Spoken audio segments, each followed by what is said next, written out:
Hello friends, it is Stacia and welcome back to my channel.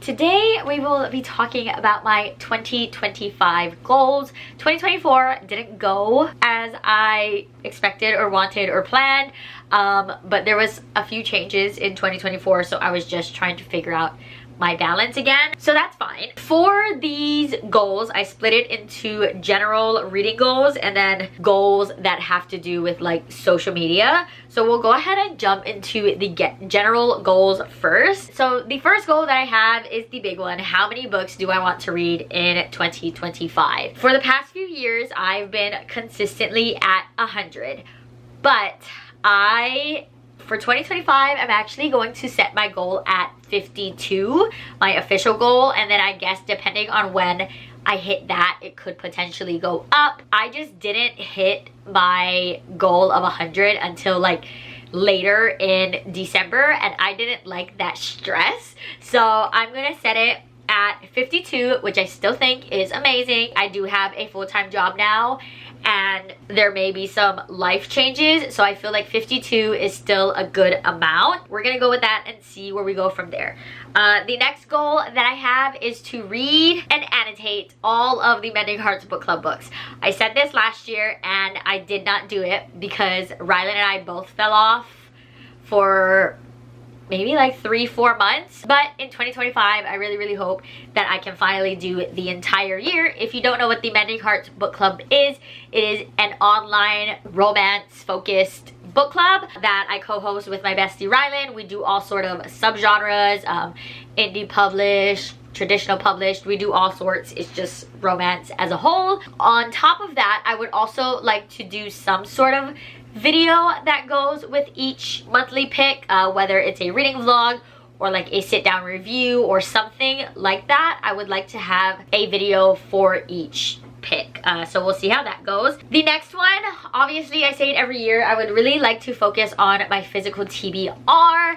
I just have way too many books. I accumulate way more books than I am reading. So to help me focus on this goal is I am only going to allow myself to buy a book for every 10 books on my shelves that I read.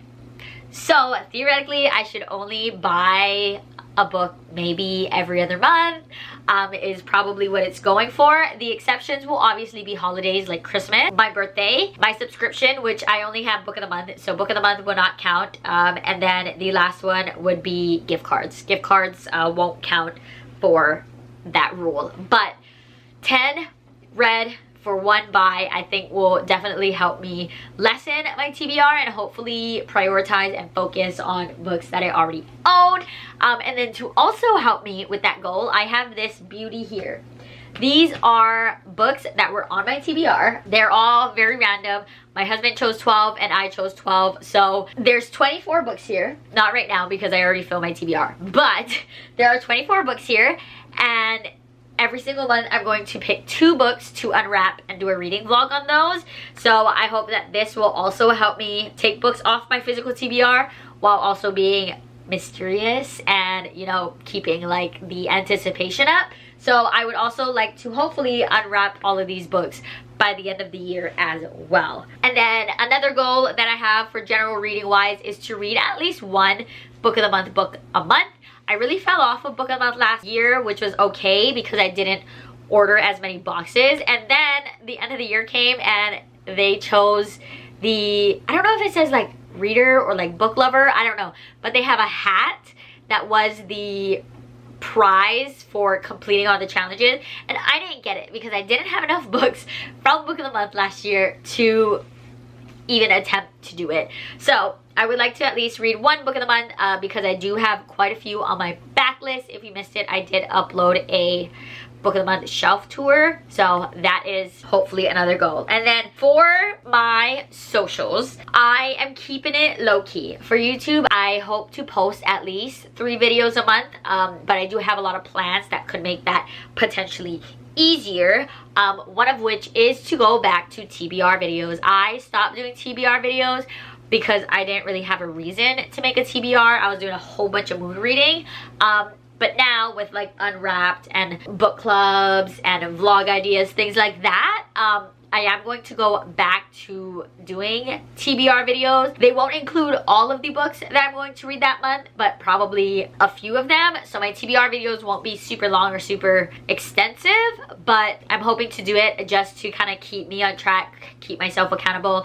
And then I'm hoping to obviously do my wrap up every month. I know last year in 2024, I was very iffy with whether or not I did a wrap up.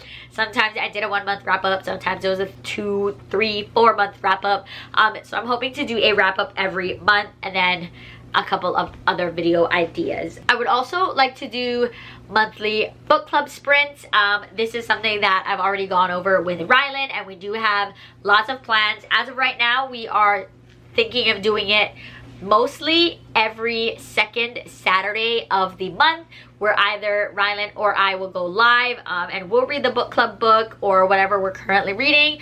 But that would be a great opportunity for us to start reading the book club book.